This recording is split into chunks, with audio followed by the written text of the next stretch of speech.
my show. Welcome to Catching Up with Claudia. Now, ojalá que se puedan quedar hasta el final para que puedan escuchar lo que va a compartir mi invitada o mi invitado. Así es que no se les olvide también de seguirnos por las redes sociales. Estamos en todas las plataformas. Hasta luego.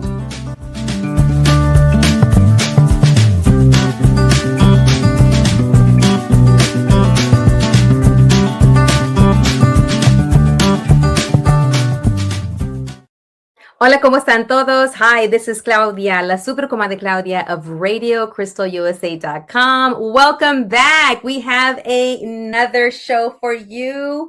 And don't forget that you can watch it again. If you missed it, don't worry.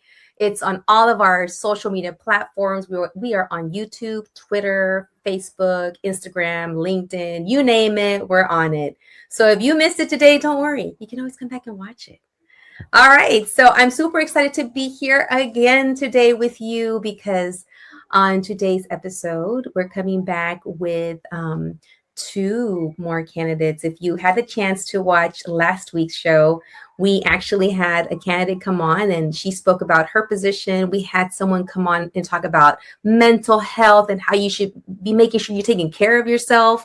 And also we had an artist come on and talk about his art. So now we're here March the 3rd, I think. I'm not even too sure, but here we are. You know, the days always kind of mesh up together for me because I'm a mom and I got to take care of everything plus work. But I'm doing one of my favorite things, which is having this show, La Super Comadre Claudia show on Radio Crystal USA. And I just want to share that there's a disclaimer that the views expressed by myself, by the guest, are strictly their own and they do not reflect the radio show. So FYI. So welcome. Bienvenidos a todos que están aquí conectándose. So if you are new to my show, welcome. And I just want to share a little bit about myself. You know, you may not always agree with what you're hearing, or maybe we vote differently, or you know, and that's okay. But I'm opening up this platform so that we can be in each other's community. And if, you know, you might walk away with something new that you can add to your thoughts, to your world, and see maybe a different perspective. And that's what the show is about connecting. And you don't always might not always connect with everything I say or agree with, but that's okay. And if it's something that you don't really care for, you can always turn it off. But if you want to stick around, you never know what you might take away from myself or from the guests. So in order for us to do this, we do have some wonderful sponsors. We have some amazing sponsors that are always there supporting us and making sure that this show is going. And it's been going for now this is a 327th episode, and this is season 10. And some of the great sponsors that we have that are always supporting us are Chris Piñon Media Studios. He's always making sure that our photography is looking great, is on point. Anything you see that I put out there with my image, that's him. Go ahead and contact him. Make sure that he takes your pictures. Make sure that if you need some campaign pictures, he's the man for the job. And so another person that I would love to also say thanks to is Ilse Garcia with her Glam Boutique. She's always making sure that I got some amazing earrings on. And I'm just going to say that if you cannot see me, that's okay. If you're listening to me, I will describe the earrings that I have on. They actually say vote, and they're connected with today's show. So I have some earrings that do say vote, and they're red, white, and blue. And also another amazing sponsor that is always making sure that I am glammed up is by L. Grape Spencer's products, the Cookie Face Cosmetics. So if my lips are shining, it's because of her. If my eyelashes are longer than usual and they're fluffy and beautiful, it's because of her. So thank you, Cookie Face Cosmetics is one of my amazing sponsors. And a lot of you have been keeping up with me for many years because I've been on here for 10 years. So there was a time when I was not going through menopause. So my guests that are men right now that are waiting in the wings, you know, hey, welcome to my world. But one of the things we talk about sometimes is what women go through when they're going through menopause. And I have an amazing friend who created a line of products called Men Awake. Don't pause, awaken. So her products have helped me as I go through menopause. And, hey, if you got a woman around you, it could be your mom, your grandma, your sister, somebody, if they need some products to help them get through menopause, hey, we got Men Awake for you. So thank you, Men Awake, for being also one of our sponsors. So, all right. So thank you to our sponsors for making sure that we are on air and getting a chance to bring you people, journeys, stories that can support you, that can help you, that can build you up. So today we're going to have two candidates, and they are running for office. And I'm going to bring each one separately so they can come on and share who they are, what they're running for. And this is a place for you to get to know them. Because when this show first started with Liliana came to me like years ago, like right after the guy that's in the White House, right after he won, was around the time she said, we need to do a show. And one of my platform pillars was voting and, getting people connected to candidates, who is running and why are they running. And I would do it mostly in Spanish and then with a little bit of English. Now I do a little bit mostly in English with a little bit of Spanish. But either way, it was getting people connected and getting people connected to candidates. I've done everything from cafecito with the candidates, meaning coffee with the candidates. I've brought them on. I've gone to their locations where they're running for office, at their campaign headquarters. But now, ever since we've been through COVID, we've been doing a lot of StreamYard. So here we are. And I wanted to make sure that you had a chance to connect with these two individuals, these amazing men that are out there sharing who they are. One of them's already been in the arena for a while, and he's seeking another position.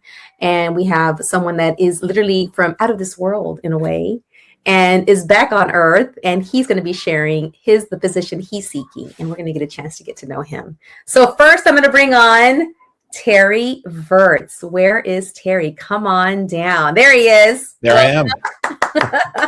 Hola. Hola, ¿cómo está usted? Muy bien, muy bien. Qué bien. Un poquito más español, un poquito. Quiero hablar un poquito. Okay, good. So we're going to wrap up. Estudiando. Está estudiando. Muy bien. Pues bienvenido, Terry. Welcome, Terry. So I wanted to add the little tagline of, you're literally from out of this world, because you've been out of this world. And I love it. So I want you to take the time, Terry, to introduce yourself to the audience and let us know, who are you, a little bit about your background, or a lot of it, however much you want to share, so that the listening and the viewing audience can get a chance to know you.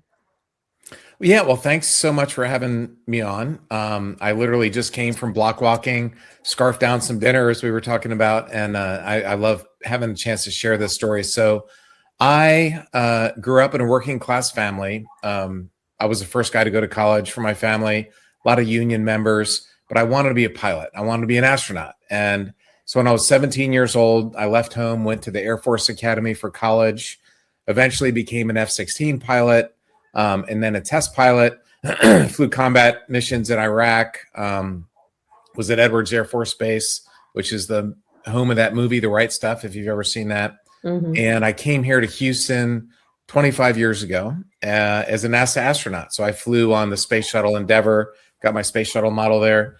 As a pilot, flew on a Russian Soyuz with the Russians, was commander of the space station. So I spent a little over 7 months in space. Since then, I've been doing different things. I was one of the things as a consultant in the energy industry for a big oil and gas company. I was doing energy transition consulting for them. And I hated seeing what's happening in our country. I can't stand it. I swore an oath to support and defend the Constitution, and I see the Constitution being ignored. I see the abuse of our immigrant community, and I just couldn't stand seeing that and yelling at Twitter. I got tired of doing that, so I decided to run for office. And so here I am, and then gerrymandering happened. So I've gone through this journey over the last year, and I'm running for U.S. House of Representatives. So I'm running for Congress District 9, which is kind of the ground zero for gerrymandering. Last summer, Trump and Greg Abbott wanted to steal 5 seats, and I'm running in District 9 as a Democrat to keep them from doing that. So District 9 is on the east side of Houston. If you've ever driven around the Houston area on the Beltway or on 610 or 225, you see all these refineries and chemical plants that goes on for miles. That's my district. The Houston Ship Channel is my district, and the Farm Country in Liberty County. So that's a little bit of where I came from and what I'm doing now running for Congress. All right. Well, thank you so much for that, for getting another chance to know who you are, your upbringing, and why you decided to run for office. Now, you know, what do you think? What do you say sets you apart from the other candidates as to why Terry Virts? Yeah, that's a great question. There is a crowded primary field of Democrats and also of Republicans because it's an open seat. I think my experience as a 30-year Air Force officer, as a leader, as the space station commander, again, 30 years in the Air Force, and in business. I'm a small business owner, but I've worked in big business in the energy industry. That's just a really unique experience base. I'll be the only astronaut in the U.S. House of Representatives. I'll join my friend Mark Kelly, who's in the U.S. Senate. So I'll be able to tackle pretty complex problems. I've also spent a career working with different folks. I was in space with the Russians when they first bombed Ukraine. And unfortunately, as we're doing this, it's the 4th anniversary of this horrific war that's still going on that could be ended if we put our minds to it. But I just have a unique set of experiences, and I have it's a very diverse district, a lot of Latinos in the district. There's also white population, African American, Asian. It's a diverse district. I'm going to represent everybody in the district with a strong mind towards the Latino population because it is majority Latino. So I just think I have a unique background, and I'm the most qualified guy for this seat, Republican or Democrat. No, thank you for that. And speaking of the Latino portion, and I will put myself in that because obviously I'm Latina, but seeing that many folks that look like me may not be documented, are afraid to go out. What are your plans to work on that or to figure that part out? Because from my line of work, I have clients that are afraid to leave their house, and we end up having to do session just like this. So what's that order? How's that business going to look like if you're the one that gets in there? This is an overwhelming priority for me. It drives my soul when I see what's going on. I've been block walking every night for this year. And one night, maybe a week ago in the East End, I was knocking on this in a heavily Hispanic neighborhood, talked to this maybe 75-year-old Latina lady, super sweet woman, American, been voting for decades. And she said, Terry, I don't leave my house unless I need to. My own team, my team is a Hispanic team. There's an elderly gentleman on there. He's like, Terry, I carry my passport around.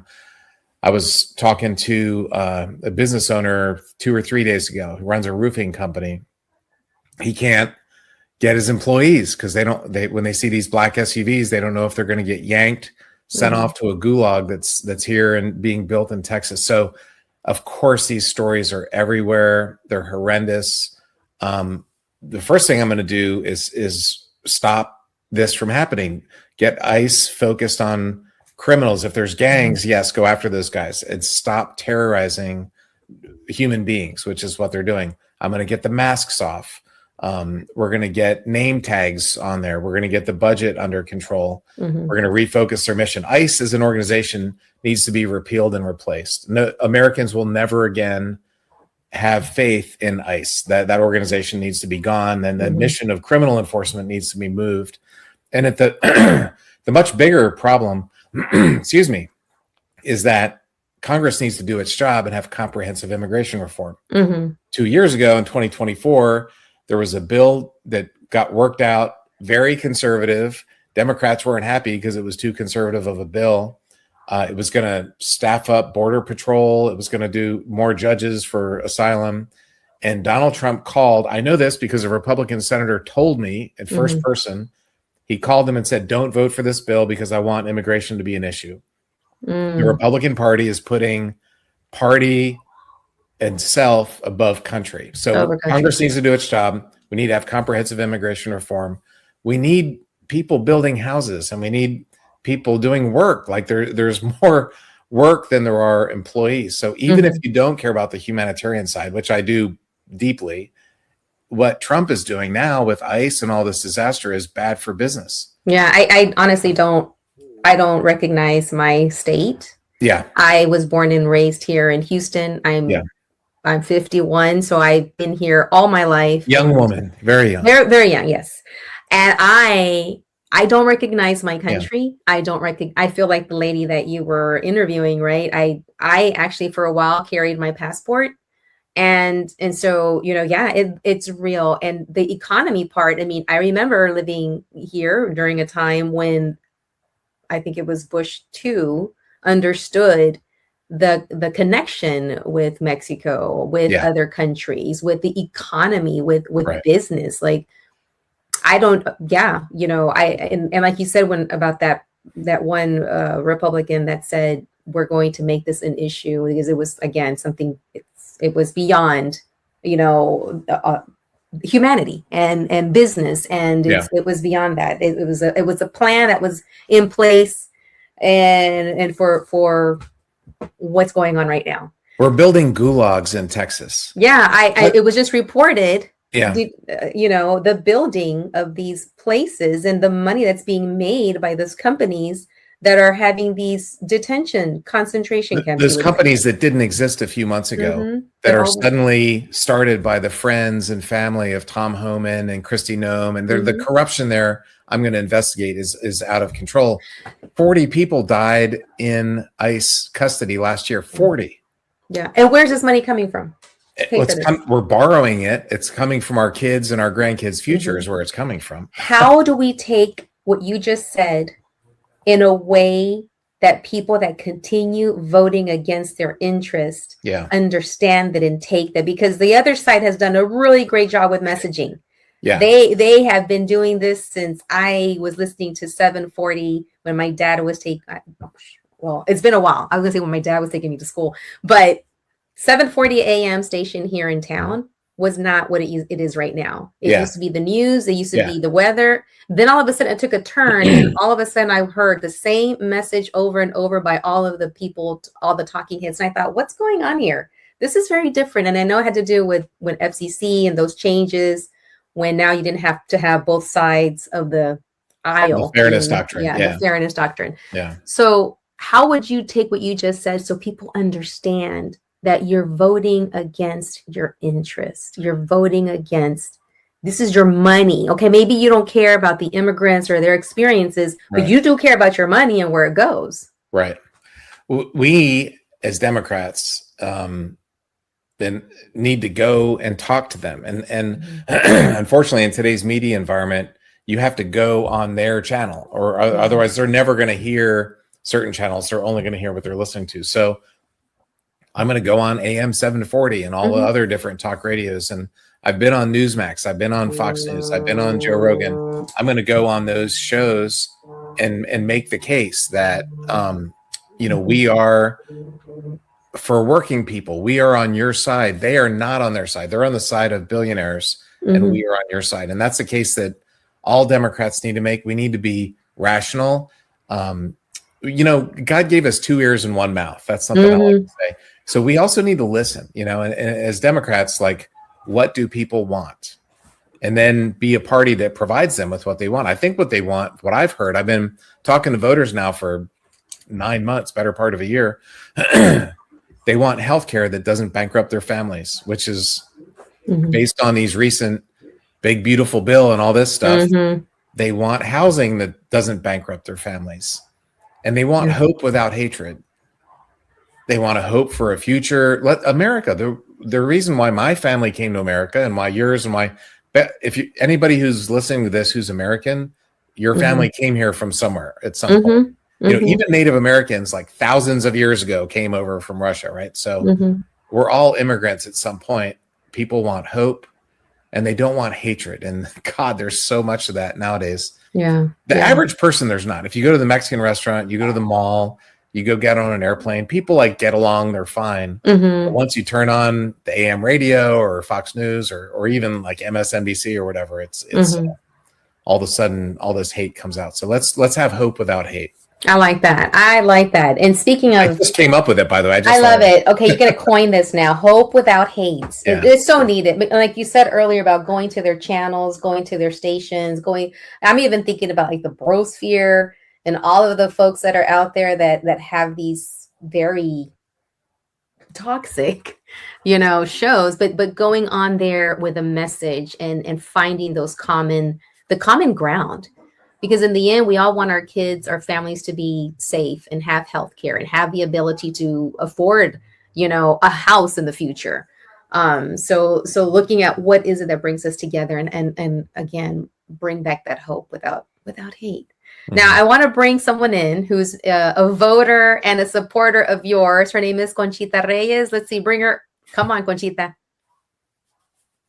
Let's see. There she is. Hello and welcome. Hello. Hello, hola, Terry. hola, ¿cómo estás? Hello, Claudia. ¿Cómo están? Muy bien. So let's keep Terry on here. So that could be for some reason my microphone is messing up here. Oh, can you hear us? Because we can hear you. You sound good. Okay. We can hear you. Claudia, I can't hear you. You can't hear me? I can hear Terry. But Terry, can you hear me? I can hear everybody. We can hear, but so Conchita can't hear us. She has I'll text her. Okay, how about you? That sounds I can hear Terry. Okay, as long as you can hear Terry, that's cool. So and you can send. What am I doing wrong? You can send this message. Please to her teach me the Terry. technology. Can you hear me, Claudia? That is so weird. I can hear Terry, but I can't hear you. I bet you her microphone is set as her speaker, so I just texted her that's happened to me before. Microphone. Technology. I can hear you clearly, Terry. Okay, well, keep it going. Y'all keep talking and I'll figure this out. Yeah, you figure that out. We'll bring you back. So Terry, one of the things, another thing too that I was thinking of besides messaging is a lot of folks that look like me might say, I don't know about Terry. Yeah. He kind of looks like the person that's causing a lot of mayhem in the White House. Right. How do I trust him? Yeah. How do you get beyond that? What is it you do to make sure that voter feels comfortable, especially those that look like myself? I get it. And this district exists because they're trying to steal black and brown seats. I mean, District 9 is currently represented by Al Green, and now they've gerrymandered it into this new 9. So I get it. I'm white. I'm a straight white man, and I can't change that.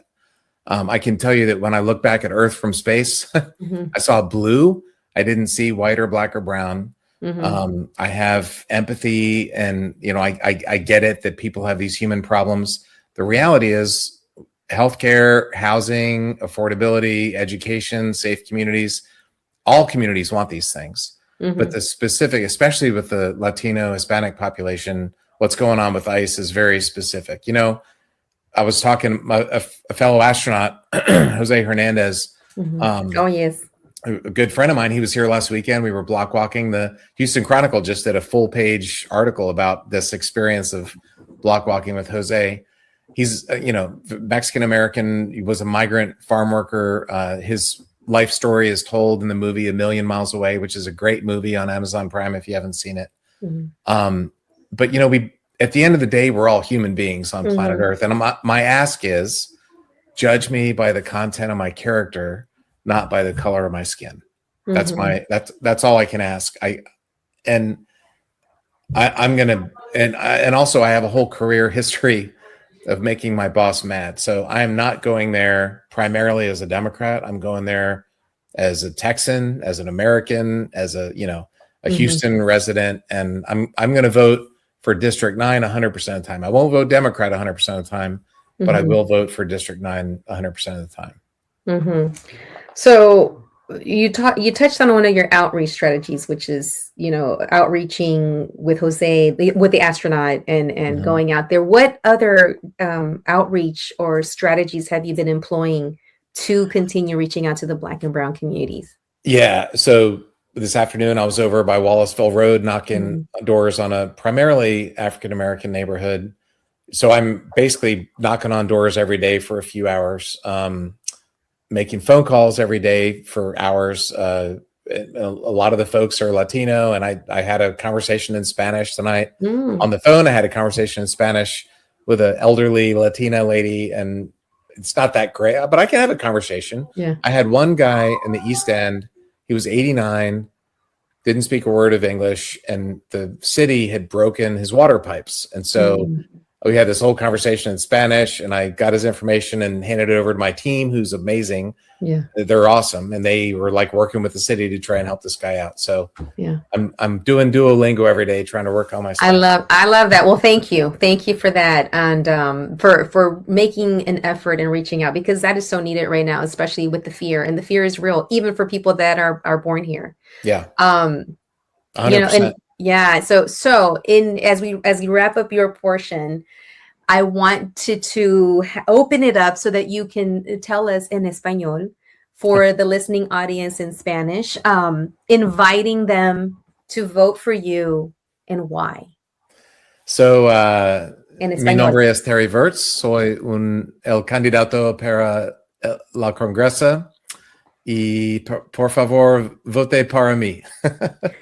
But the reason why to vote for me, so the Houston Chronicle just endorsed me, and they said if Democrats want to prevent Republicans from stealing the seat, they need to nominate Terry Virts as the candidate. They had a list of the best and worst Republicans and Democrats in the state of Texas, and I never thought I'd be glad to be in the same article next to Ken Paxton, but my name is right next to Ken Paxton.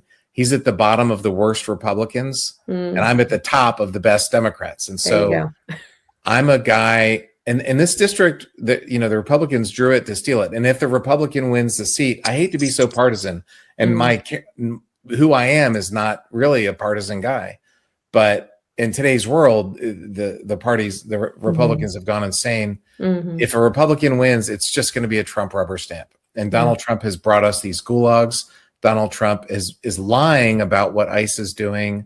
They're sending masked men out to take us off the street. So if we don't want that, I'm the best shot at winning this seat. And I'm also going to have the most experience and ability to get the most done once I get into office. So I'm asking for the privilege of representing 780,000-ish people here in the Eastern Houston area. Oh, thank you. And as we close, I always like to know, how do you take care of yourself and protect your mental health and protect you as you do this work? Because that's another thing that we're going to contend once we get through this current administration. We have families that probably haven't even talked to each other because of who they're voting for. We have people that have, even at work, like walking on eggshells because of who voted for who. So that's a two-part question. How do you take care of your mental health, your mental space, and what do you see bringing in if you were to get into this position? How do you also keep mental health at the top as we continue moving forward and through a new administration? That's such a great question. And so for me, I have to disconnect occasionally. So like at nighttime, I'll sit down, I'll put my phone down and watch TV. I'm watching a show called Death by Lightning, which is really cool. It's about President James Garfield and the assassination back in the 1800s. I was watching West Wing. Back then I had kids. I didn't have time to watch TV. So sometimes you just turn on TV and let yourself disconnect and go to the gym. I try and go, maybe not every day, but many days, most days of the week.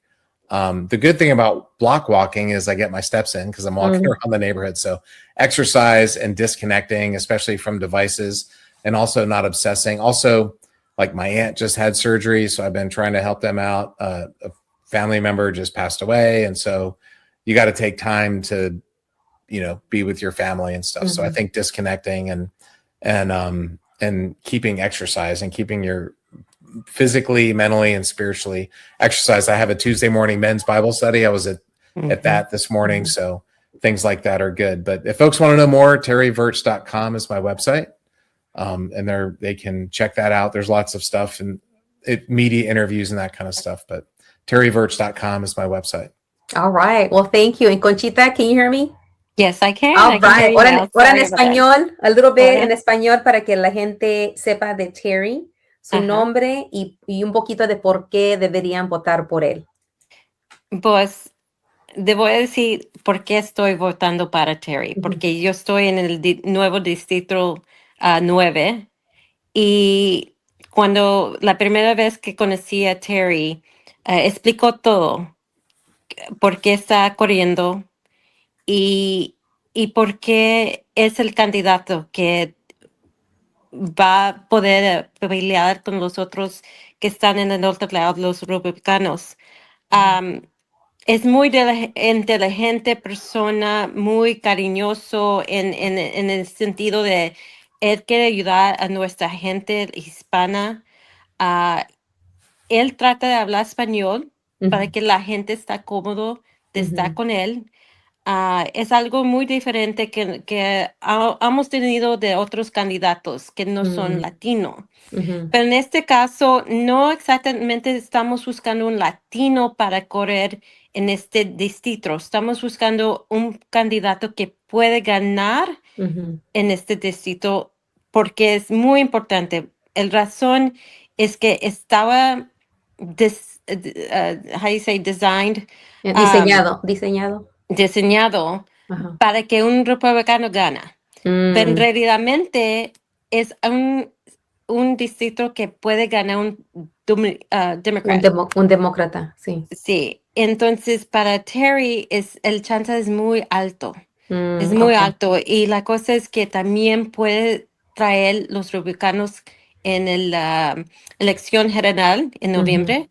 Y yo creo que es una persona que sinceramente va a ganar. Va a ganar. Yeah. Okay. Y gracias, Conchita. You voy a ganar. Sí. There you You're go. making me blush, Conchita. I understood like 2/3 of that. Yeah. I don't know how do you say that. How do you say blush in Spanish? And it's one of the things, everyone knows that I really truly support Latinos running for office. But as the Democrat Party needs to get on the bandwagon that we have to put winnable candidates to beat Republicans, not necessarily to quite fit the criteria for us, but to fit the criteria to beat the Republicans. And bring some of those that are still in the Republican side that need support moving over, to the middle. Because a lot of them, we don't want them to not vote. We want them to vote for the right candidate to support our district. Absolutely. I mean, we saw what happened up in, what was it, Dallas? One of the areas that was flipped from red to blue that had been red for a long time. I forgot the gentleman that won. Who was it? Taylor Union? Yeah. Yeah. And I was listening to a story about the folks that voted for him. A lot of the folks that voted for him were people that were independent, that were Republican, that actually helped with flipping that area. So yeah, we got to strategize, and if that's a word, strategize. Was it strategize? One of those. Yeah. Strategery with George Bush's. Yeah. If I could say real quick, Claudia, Taylor is in a district. His state Senate District 9 is similar to my House District 9 in terms of a very significant Latino population. He's a candidate similar to me in that he's a union guy, but he was an Air Force veteran. And Trump won his district by 17 points a year ago, and Taylor just won it by 14. It was a 31-point swing. And some of the Latino precincts in Tarrant County and Fort Worth, some of the Latino precincts, so the smaller part, had more than a 50-point swing in a year. Like, that's unheard of. Yeah. And it's because of ICE. It's because of this terror that they're doing. And so there was another lady in Tennessee a few months ago, and she had, I think, a 13 or 14-point swing, but she was kind of like the very significant left of the Democratic Party, something like she would have done well in San Francisco or Los Angeles. That's not the kind of candidate you run in a conservative Tennessee or Texas district. Taylor was. It's not that I'm conservative. I'm very pro working person. I want to level the playing field for working folks. That we're getting screwed by billionaires, but if you run, my point is, if you run the right kind of candidate like Taylor Remmett or Terry Virts, that was a 31 point swing, and I will win this district.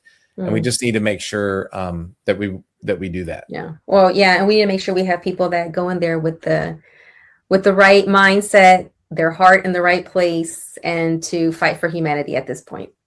At this point, yes, because if it's not them, it's us. They come after us. And anybody who thinks that those gulags are just for them, oh no. I got a bridge to sell you, some oceanfront property in Arizona, as George Strait said. So maybe some moon rocks. Yeah, I got some moon rocks too. Exactly.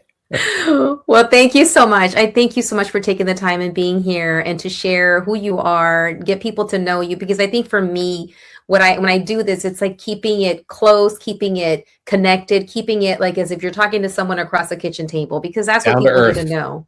Down to earth, literally. Yeah, down to earth. Back on gravity. And he has both experience, space and earth. But, that's one of the things about Terry. I was watching him yesterday with Gilbert Garcia, and it was like everything Gilbert was bringing up, everything that the callers were bringing up, Terry could understand, relate, and even give some background to it. And that's the thing. He will be up there ready to work with policies and energy, environment, oil and gas, and in the Port of Houston, his mind is already working how we can sustain the money that's going out in the ports back into District 9. And that's what we need. We need somebody that's willing to be in the forefront, ready to work, ready to get their hands dirty, and making sure that District 9 is protected. All right. Well, thank you.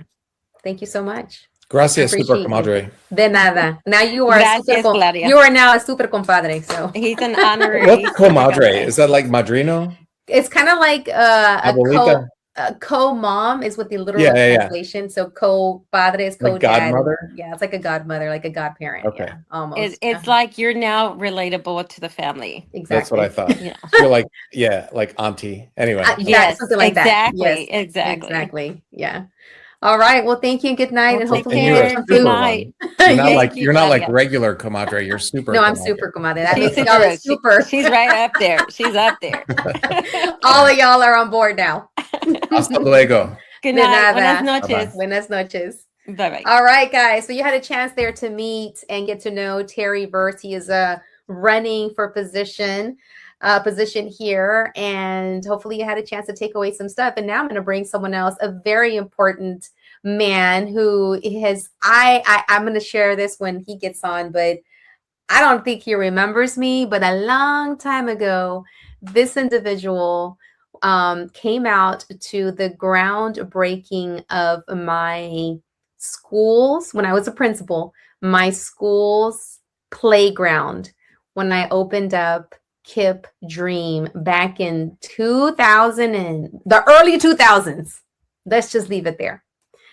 And since then, I got a chance to know at that, Representative Jarvis Johnson, who now come on up. Let's bring him on so you have a chance to connect with Jarvis. Where are you? There you are. Woo! The price is right. Come on down. There you go. So welcome. I'm so honored to have you here. I've been wanting to have you on for a long time, and now made possible through a really good friend of mine who is one of your biggest supporters and also a voter and also one of my show sponsors for this show that I do. And I'm happy to have you here on La Super Comadre Claudia show. So any person that comes on this show becomes a super comadre or a super compadre. So you today become a super compadre of the show. Thank you. Thank you. I love to be your compadre. There you go.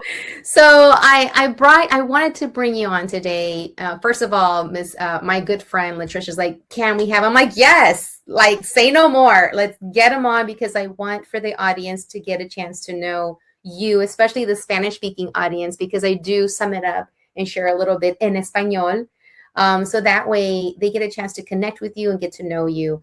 And I want to say that many years ago, when I was a wee little principal of an elementary school, I had the groundbreaking of a playground that you had something to do with.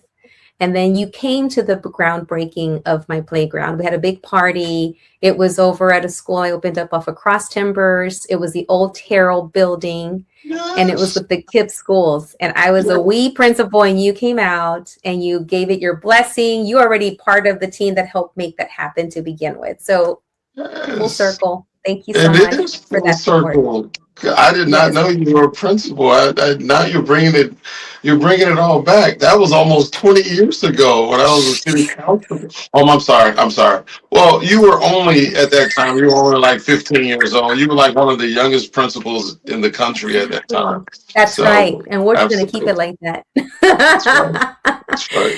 So tell us about the position you have now, the positions you've had in the past, so people get a chance to know what you've been doing and the work you've been putting in, and why continue to have you now step into another position. So tell us a little bit about you and your journey. I will. Thank you so much. And thank you for your platform. I think it's so very important.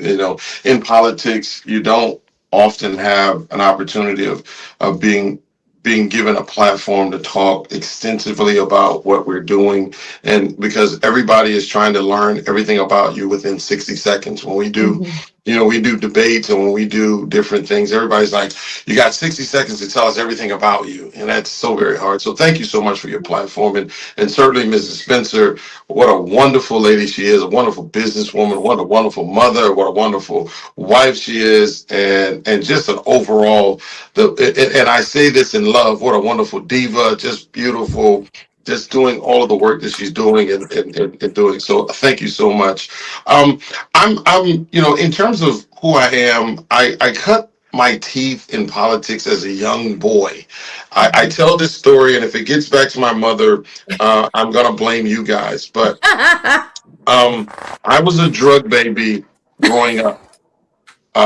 I attribute that to my mother, because my mother drugged me everywhere I did not want to go. She drugged me to Mickey Leland's meetings. She drugged me to church. She drugged me to Bible study. She drugged me to community meetings. She drugged me everywhere I did not want to go.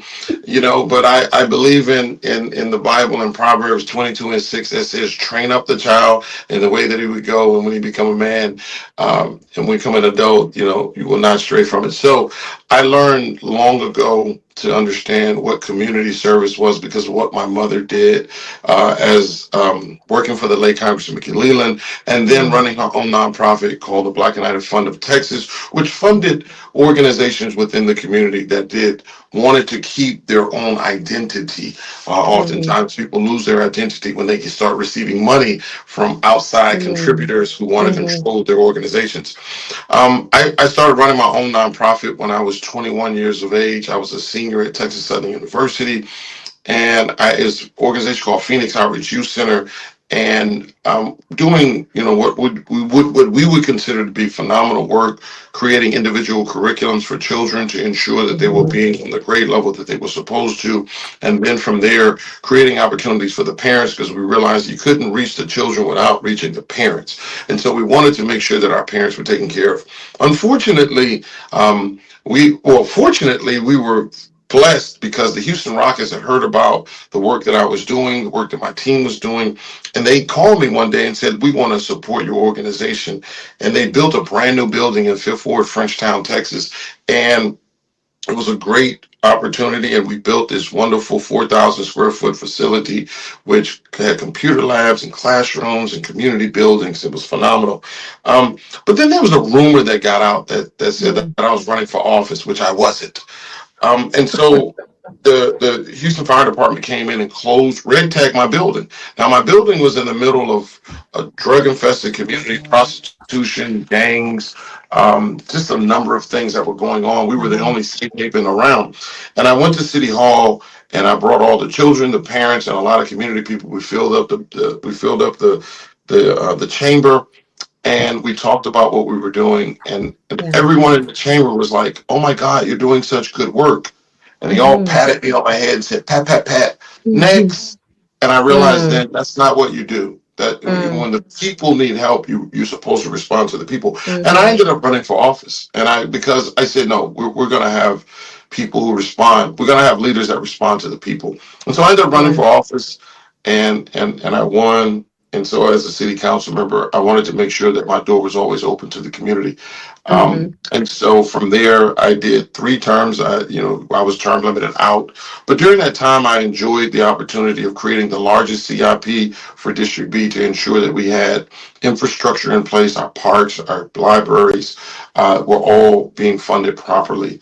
And then we built what I would believe to be one of the most phenomenal things that happened in Fifth Ward, building the Deluxe Theater. So that Mhm. Texas Southern University Yeah. and the city of Houston were able to partner, and Texas Southern had an extension in which they were able to build a theater arts within the Fifth Ward community, which gave Texas Southern and Fifth Ward an opportunity of partnering. And I love that program. I love the opportunity that Yes. it created. But then from there, I left from politics and I Mm. started my own restaurant. And it was a Okay. restaurant that was already in place. It was called Phoenix. Okay. It was called Aunt B's, and Aunt Aunt B's in Bees. the Okay. in the North Line community. And I bought that business because I wanted to create an opportunity for our young people to have Mhm. jobs, to give them their first opportunity at work, Yeah. and then create a second chance for many of our individuals that were coming out of jail that oftentimes were not given an opportunity to have meaningful employment. Employment. Yeah. So I did that for a number of years, and then the calling for me to run for state rep for District 139 had come because Sylvester Turner had run for mayor and won, and so that left that seat open, and I ended up running for Mhm. state rep and won that seat. And so I was in that seat for 8 years, and I think we were very successful in the work that we were doing because we were able to bring back over $2.1 billion to the district, Mm. and we dealt everything from infrastructure, housing, education, and business to ensure that our schools were taken care of, to ensure that our infrastructure was in place, and certainly to build better housing, and then to encourage more business in our community. Because I always say, when you have businesses in your community, that creates jobs. And when you have jobs, that creates an opportunity Mhm. for young people to have meaningful employment. And if young people have meaningful employment, that means they're less likely to be involved in criminal activity. Mm. And so that's kind Mm. of where, kind of what my thought and theory has always been. And so Yeah. now Yeah. there's the opportunity, because as your previous guest had pointed out, is that the Republicans redrew Mhm. lines because they wanted more seats for themselves. Because when the Republicans can't win, because they know the They body of people change. are not going to Yep. vote for them, Change the I always rules. say, that's right. When Republicans can't win, they cheat. And so they redrew lines. Yeah. And they started combining some of the seats to take away representation from communities like the one Mhm. that I live in, and I've lived in for the last 47 years.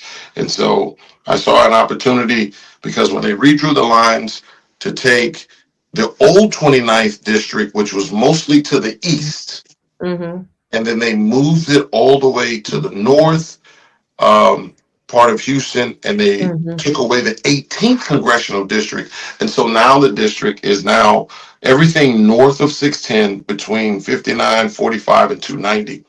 As a city council member and a state representative, I've represented over 90% of that district.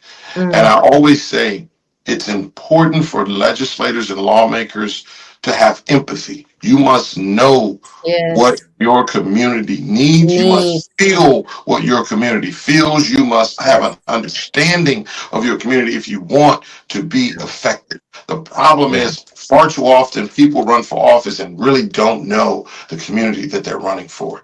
And Yeah. so the opportunity was there, and I realized that we have to have true leadership that understand the needs of the people, so that I could then devise a real plan Mhm. so that we could bring the resources back to our community, to invest into our community, to make Yeah. the community a destination of choice, not a community that people just simply is the last chance.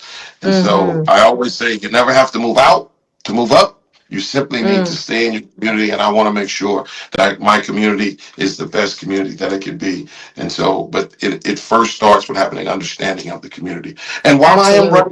while I am running against what would be considered an incumbent, Mhm. because I am running against Sylvia Garcia, and it's no knock to Sister Sylvia. I think she, at the end of the day, has been what I would consider to be a decent Democrat, fighting for health care, fighting for voting rights, fighting for women's reproductive rights, fighting for LGBT. But the district has changed. Over 70% of the district has changed geographically and demographically. And Sylvia does not understand or know the community that she now wants to represent. She doesn't know Acres Homes. She doesn't know Independent Heights. She doesn't know Spring. She doesn't know Fallbrook. You know, those communities, how do you legislate if you don't know those communities?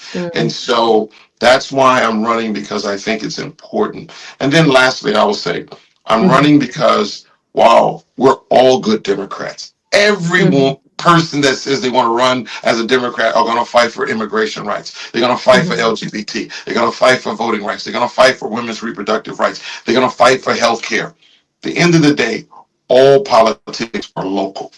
How do you bring back the resources to the community to make sure that infrastructure is solid? Because we can never anticipate God's awesome power when he decides it's going to rain in your city. And it's going to rain a lot. We've seen in the city of Houston where we've had 100-year floodplains and even 1,000-year floodplains. Well, we've had 5,000-year floods in these 1,000-year floodplains. So that means you never can anticipate God's awesome power, but you can be prepared.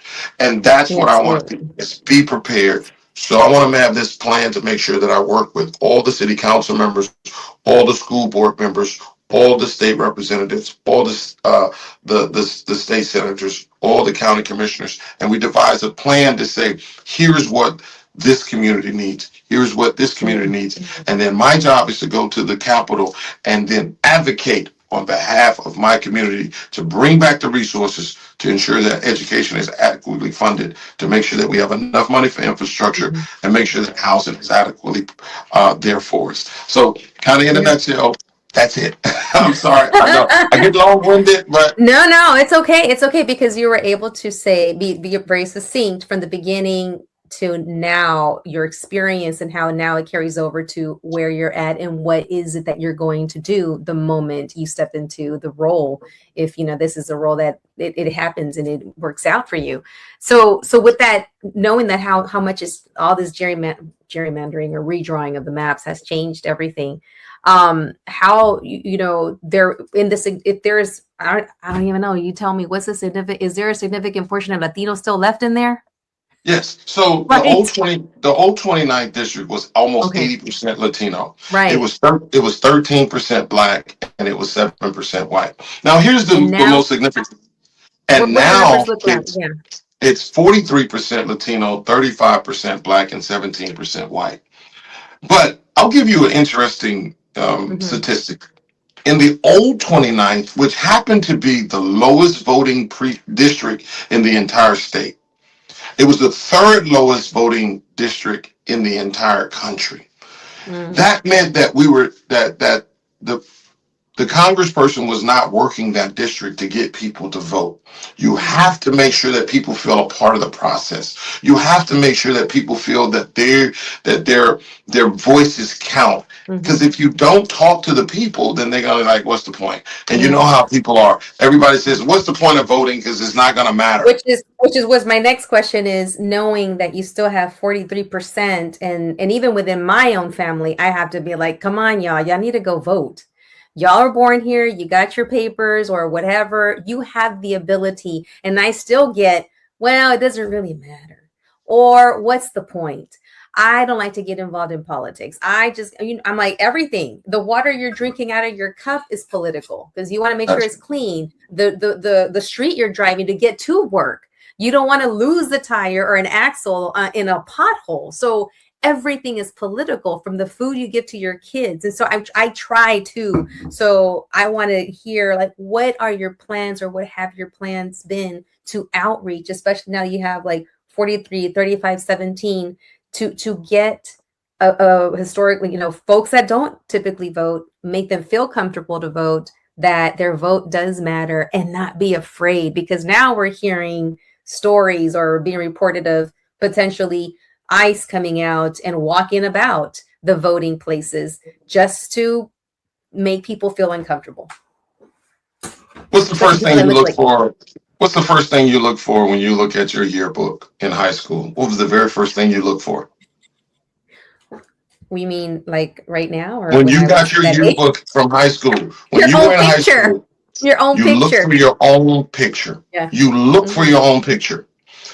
Every person that is within the Congressional District 29 needs to see themselves in the picture. The fact that I happen to be a Black man does not mean that I'm not going to legislate on behalf of the Latino community, because I'll give you a statistic. As a city council member, my city council district was 46% Latino. As a state representative, my district was 45% Latino. What you do is you make sure that you have people that look like the people that you are representing. And so I made sure that my staff were bilingual. I made sure that I had Latinos in my office. I made sure that I celebrate Hispanic Heritage Month. I made sure that I celebrate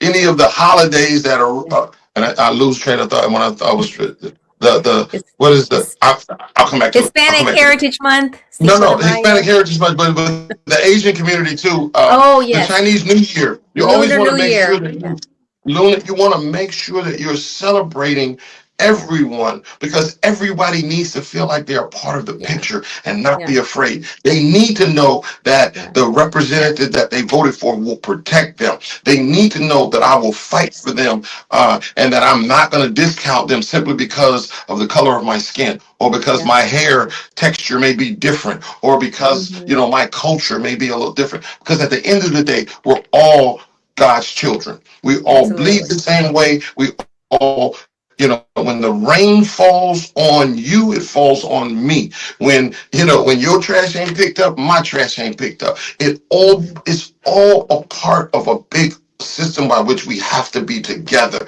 And so I go back to the point. I want to make sure that everyone sees their picture in the yearbook, so that they feel like they are a part of the process, to ensure when they go out to vote that they know that their vote does count, because the person that they vote for will answer the call. I will show up at your civic club meetings. And I will say this, even for my Republican colleagues, even for my Republican residents, I show up at the C Club.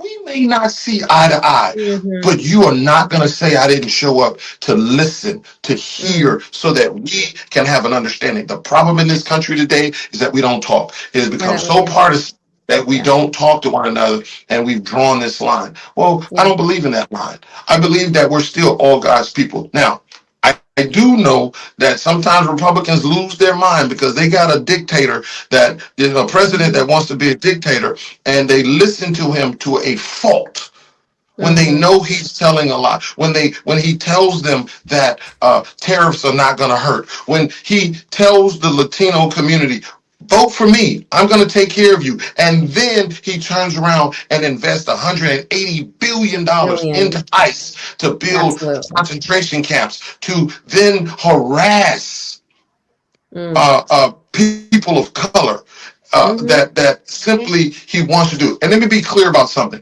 Donald Trump is not deporting anyone based on the numbers of people that he says he's doing. This is all for show. Barack Obama, during his tenure, deported 4 million illegal, undocumented people. 4 million. But you know what you didn't see? You didn't see people being rousted. You didn't see people being feared for their life. He simply did his job, and he only had $7 billion in ICE. ICE has been around. ICE has been forever. Around. Yeah. And then you look at Joe Biden, he deported 3.2. Donald Trump has $180 billion, and he's only deported 400,000 people. This is all for show. He's conditioning and controlling us with the mind of intimidation. That's what he's doing. And so he's not really, he's just simply trying to intimidate a community, to try to condition us to listen to him because we're fearing him. And then I'll say this. He says he's going after the bad actors. Give you a statistic. 14% of the people that he has deported and detained, 14% have had a criminal record. 14%. But he says he's doing this for safety of Americans. Only 14%. Barack Obama, 68% of all the people that he deported had a criminal record. Joe Biden, 61% of all of those individuals had a criminal record. They did the job. Donald Trump is using verbiage, he's using rhetoric, and he's using fear as a tactic to his base. So his base goes, we're getting rid of them. They're not winning. They're not winning. They're still getting money taken out, being, they're still losing, but they think that they're winning. And this is how, my next question, how do we repair from that? Hopefully, I'm praying that we get people out to vote for the next presidential election, that we have this wave, that we have people of sound mind and true hearts and keep humanity at the center. How do we repair or come from that, from those that are far gone and they're believing the stuff that they're hearing? Is that a possibility? What do we do? Of course it is. Of course it is. And I think the only way you do is I'm being very serious. You have to get rid of Republicans out of office who simply are speaking the company line. They don't believe. They're just speaking the rhetoric. They don't believe half the things that they say. Think about Donald Trump's cabinet.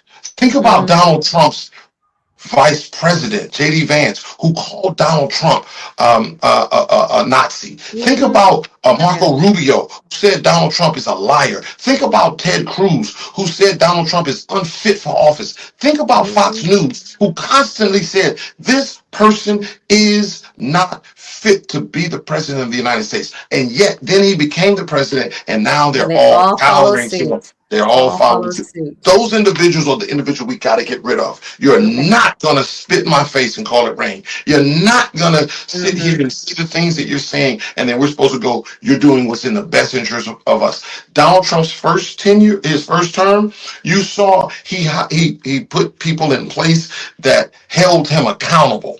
And then after he realized he can control them, he called them low IQ. He called them horrible individuals. He called them all of these bad names. His second term, he went and found loyalists. He found his loyalists. Yep. His FBI agent is the dumbest individual I've ever seen in my life.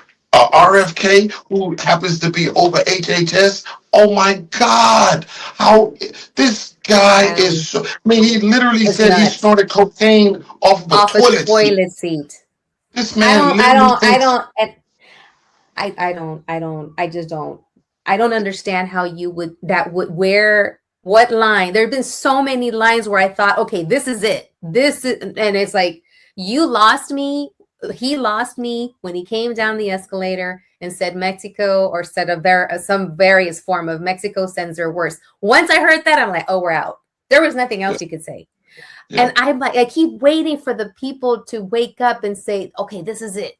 Okay, no, not this. Okay, maybe this. Not that either. Okay, you know what? We're just gone. Which is why I ask you, is there a way to come from there? And like you said, you got to move the people out. They got to be voted out and have some not his loyalist anymore. You can't.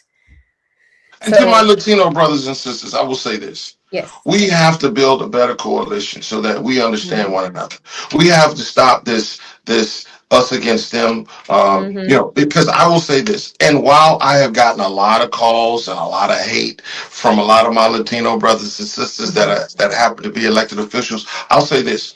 I called Sylvia Garcia before I decided to run. And and my thought was, let's talk. How can we build this coalition? Yeah. And I reached out to her. She didn't return my call. I then reached out to all of her colleagues. I reached out to her compadres and I said, hey, Mm-hmm. tell Sylvia to call me because I don't want to run against her. I Mm-hmm. want to allow her to run. And then we build this Black Brown coalition and she passes the baton. Mm-hmm. I never got a return call.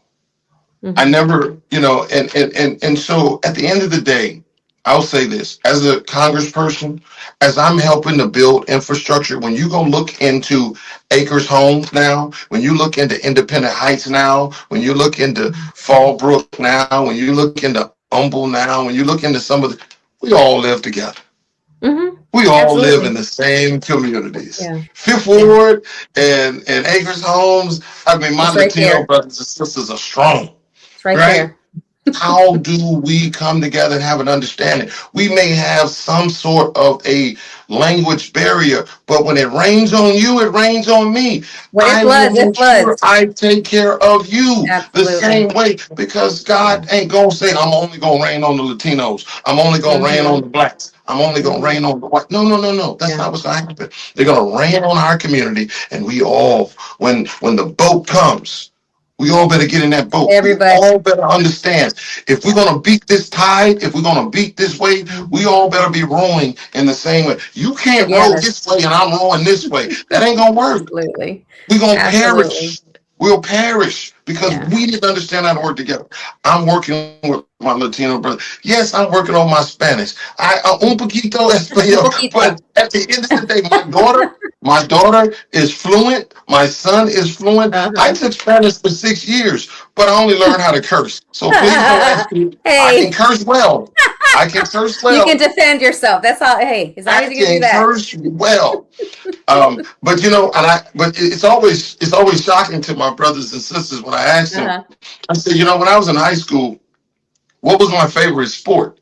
And they all look at me because I'm 6'3", and they all look at me and they go, basketball. I was like, Uh-huh. nah. And they go, oh, well, football. I was like, nah. It was like, baseball? I was like, nah. No. I played soccer from the So, time I was in the okay. 6th grade to the time I was in college. I played Mm-hmm. soccer. I was a Yeah. goalie. I love soccer. I traveled all around the world playing soccer. Yes. And it blows people's minds because I'm 50. And, people be like, wait, Yeah. huh? What? What? What? A black I man would playing I would have said the soccer? same thing. Yeah, yeah, yeah, yeah. I would have said the So same thing. we just need to erase we need to erase the stereotypes and Yes. understand No, we we do. all We live do. We do. together. We My do. mother worked with Mickey Leland when he was alive. She worked in his office. Mm, He and Ben Reyes built the first Black Brown Coalition, and I certainly want to continue to build that so that we can all understand. This is not a us absolutely. against them. This is not us against you. This is a It's us. a we. It's a It's us. a You're right. we. It's a Absolutely. we. Yes, we, all of us. All of Because us. if we ever came together, we would understand that we have Absolutely. power to make the change, Together. to beat Together. back the Republicans that Mm-hmm. take away our families, that have Yeah. taken away our businesses, that have taken away our land, that have, just Mm-hmm. All of it. All of the above.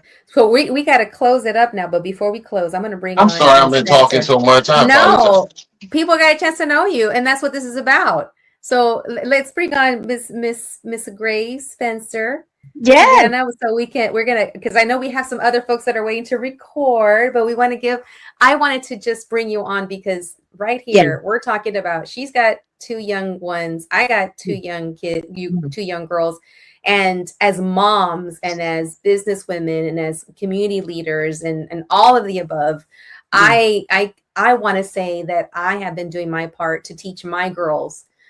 Today I actually posted a picture of them with John Lewis. May he rest in peace. And their dad, who works with the Maryland Democrats, they went and they had a chance to meet him right before he passed away. And to me, it was always super important, even for their dad, that they understood how what our roots are as Latinas, ex-Mexican, are important in this land, but also how connected we are with other folks like the Black community, the civil rights movement, that there's a reason why they and my parents and my grandparents had a chance to do the things they were able to do in this country, because there were people that picked up the baton and got hit by batons and then made coalitions later with like Cesar Chavez and Dolores Huerta and what have you, to move forward, because we need to teach this to our kids. We need to make sure that's in our history books. And unfortunately, it's not. That's part of our history is being taken out of schools. But this is what it's history. And I always, and when I posted today, and you saw that, you know, Latricia, I put Black history is U.S. history. And we need to remember that, you know, Indigenous people's history is U.S. history. You know, the Asian, you know, experience, their history is U.S. history. And we need to always go back to these roots, that we are intertwined, that even folks, you know, the white community too, like, hey, you got more in common with me than you do with that billionaire. Yeah, that's right. That's what they're missing. Is he don't care about you. He don't care about you. He's using you, but he doesn't really care about you, because he's making all his money off of his nephew, his son-in-law up in another part of the country, setting up over there, and I guess in Gaza now they're going to open up penthouses. So what job are you getting out of that deal? Are you getting recruited to go work on those penthouses and all the beautiful storefront property that they're going to put up? Are you part of that deal? No, you're over here still trying to put your dollars together to be able to feed your kids. Yeah. You have no health care, but you didn't get recruited to go build and be part of that world that you're not a part of. So that's why I think it's super important. Can I say this? And I'm going to be quiet, I promise you. It's just so much. When you talk about the relationship, when people don't understand, when Santa Anna came to Texas and defeated, you know, the Alamo and all of those, they don't understand. And I always say this, when they want to discount the number of slaves that fought at the Alamo, they only talk about those, you know, them 13 days and the you know, all the white guys. But I was like, so, you know, 90% of the white guys that fought were slave owners. You telling me that they didn't bring their slaves? Okay, well, but when Santa Anna defeated them, what happened was all of the black folk all the slaves that lived, it was like, hey, come on with us. You good. You can go down to Mexico. Exactly. Or you can go wherever you're going to go. All of those slaves went down to Mexico. The relationship it's a lot more deeper. It goes deep, but nobody wants to talk about that relationship. And we need to. And we need to. Because when you go down there, sometimes you be like, wait a minute, they darker than me. How you get darker? That ain't my chance now. When I saw that picture today, I think I told you. I can't hear her. I know you probably can, but I can't hear her. I can hear her. Okay. Okay, well, I'll just let you. I'm a lip read. I said, print that picture out, because that is history. Yes. And Jarvis is the type of person. I saw a picture of him with Mickey Leland. It was a black and white picture. And when I saw that picture, it inspired me to make sure that my boys followed in his footsteps. Oh. And so ever since then, Jarvis has bite. He has passion. He has gumption. And we need that right now. We don't need anybody who's, I don't know what I'm good. We need him. Clarity him to go out there and fight for us. We need somebody to fight for us, and he is the one to make it happen. I know he can see me, and I know he can hear me. I know he can see me. She said, you're the man. You're the one. We need someone that's going to be able to go up there and fight, and that she also makes sure that her children, you know, saw, like the way you saw Mickey Leland, you follow suit, that her kids are also seeing and doing the same. So again, and my girls and your kids are going to grow up knowing how intertwined their roots are, and how we need to fight and work for everyone. I don't care what color you are, what language you speak, or if you just got here or you are from here, that it's humanity that we need to put back in the middle of everything. All right, guys, so we got to wrap it up, but thank you so much. I loved having you on, and we got to wrap it up, because this has been an amazing, amazing show to have two candidates coming on, you know, Terry Virts as well as Jarvis Johnson, and their supporters, Conchita Alonso, as well as Latricia Graves Spencer, you know, voters as well as supporters. You just sharing, connecting, get to know the candidates, get involved, because it's about our future and it's also about our present. So, hasta la otra, voten, por favor. No se les olvide que hay que votar en estas elecciones y su voz cuenta. Así es que no dejen de votar en estas elecciones que están ocurriendo ahorita. All right, hasta la otra. Nos vemos. Adiós. La super comadre Claudia de Reality Style USA. Adiós.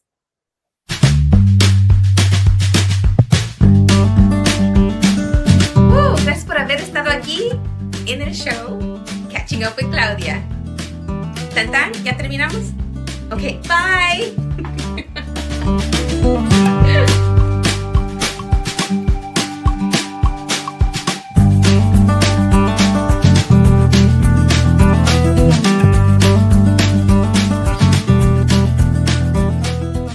Este programa es patrocinado por ¿Qué Onda Magazine? La mejor publicación de entretenimiento y noticias.